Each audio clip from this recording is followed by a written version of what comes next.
آج ہم ایک بہت ہی آپ کہہ لیں زمینی سطح کے موضوع پر بات کر رہے ہیں۔ اتحاد ٹاؤن لیں پپو ارمانی واٹر سپلائر۔ ہمارے پاس ان کے بارے میں ایک مختصر سی تحریر ہے جو ایک ایسے ادارے کی کہانی بتاتی ہے جو دہائیوں سے اپنی کمیونٹی کی خدمت کر رہا ہے۔ جی بالکل، اور آج ہم اسی تحریر کی روشنی میں یہ سمجھنے کی کوشش کریں گے کہ آخر کیا وجہ ہے، کیسے ایک چھوٹا سا مقامی کاروبار جیسے یہ پپو ارمانی واٹر سپلائر ہے، یہ نہ صرف 20 سال سے زیادہ عرصے سے چل رہا ہے بلکہ اپنے علاقے میں یوں کہیں کہ اعتماد کی ایک علامت بن گیا ہے۔ یہ صرف پانی بیچنے سے کہیں زیادہ گہری بات ہے۔ صحیح کہا۔ اتحاد ٹاؤن کا نام آئے اور پانی کی ضرورت ہو تو پہلا نام ذہن میں پپو ارمانی کا ہی آتا ہے۔ یہ نام تو جیسے علاقے کے ساتھ جڑ سا گیا ہے۔ کیا خاص بات ہے اس میں؟ تحریر میں ذکر ہے کہ اس کی بنیاد 1998 میں رکھی تھی پپو بھائی نے۔ تو یہ صرف ایک بزنس کی تاریخ نہیں ہے، یہ اس علاقے میں مسلسل خدمت کی آپ سمجھیں 20 سال سے زیادہ کی ایک روایت ہے۔ تحریر میں ان کے پہلے ٹینک کا بھی ذکر ملتا ہے۔ وہ تصویر خود ایک کہانی سناتی ہے نا، اس لمبے سفر کی۔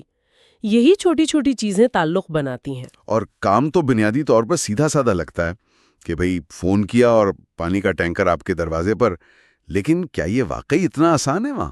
نہیں، یہیں پر تو بات دلچسپ ہو جاتی ہے۔ تحریر کے مطابق وہ اتحاد ٹاؤن کی تنگ گلیاں، پھر بارشوں کے بعد کی کیچڑ، ٹوٹی پھوٹی سڑکیں، یہ سب روز کے چیلنجز ہیں، لیکن اس کے باوجود وہ پہنچتے ہیں۔ یہ جو مستقل مزاجی ہے نا، خاص طور پر ایسے علاقے میں جہاں بنیادی سہولیات پوری طرح میسر نہ ہوں، یہ صرف ایک سروس نہیں رہتی، یہ تو ایک لائف لائن بن جاتی ہے۔ صحیح، یعنی انہوں نے بنیادی ڈھانچے کی جو کمزوریاں ہیں ان کو اپنی قابل اعتمادی سے ایک طرح سے شکست دی ہے۔ بالکل بالکل۔ اچھا، اور صرف پانی پہنچانا ہی نہیں، تحریر میں صاف اور فلٹر شدہ پانی پر بھی کافی زور دیا گیا ہے۔ تو یہ کوالٹی کا پہلو کتنا اہم ہے؟ یہ بہت اہم ہے۔ تحریر میں خاص طور پر بتایا گیا ہے کہ پانی منگوپی کریش پلانٹ سے آتا ہے۔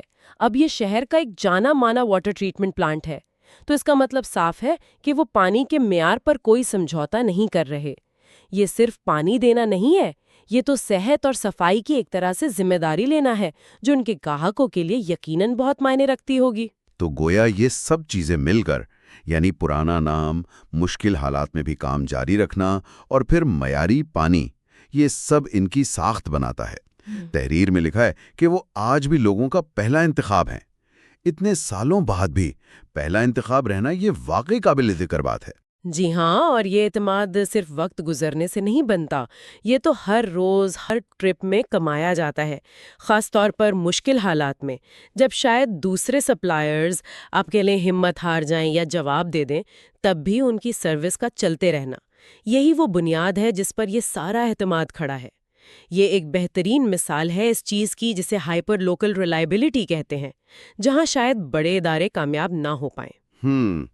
رابطے کے لیے فون نمبرز بھی دیے گئے ہیں تحریر میں، 034523033897 اور دوسرا ہے 031523033897۔ اور ان کا نعرہ بھی بڑا دلچسپ ہے، اعتماد کی پہچان ہر قطر آپ کے لیے۔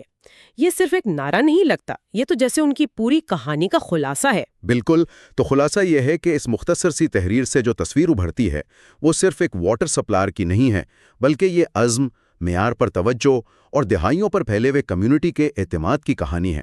چھوٹے پیمانے پر ایک بڑا کام۔ جی بالکل، اور یہ بات ہمیں سوچنے پر مجبور کرتی ہے نا کہ جب کسی علاقے میں، خاص طور پر جہاں بنیادی سہولیات شاید اتنی مضبوط نہ ہوں، پپو ارمانی جیسی ایک قابل اعتماد ضروری سروس مسلسل ملتی رہتی ہے، تو اس کا اس مقامی کمیونٹی کی روزمرہ زندگی پر، ان کے آپسی تعلقات پر، ان کے مجموعی احساس تحفظ پر کیا اثر پڑتا ہوگا۔ صاف پانی جیسی بنیادی ضرورت کا یوں مسلسل ملتے رہنا، یہ کمیونٹی کی اپنی روح کو کیسے تشکیل دیتا ہے، یہ ایک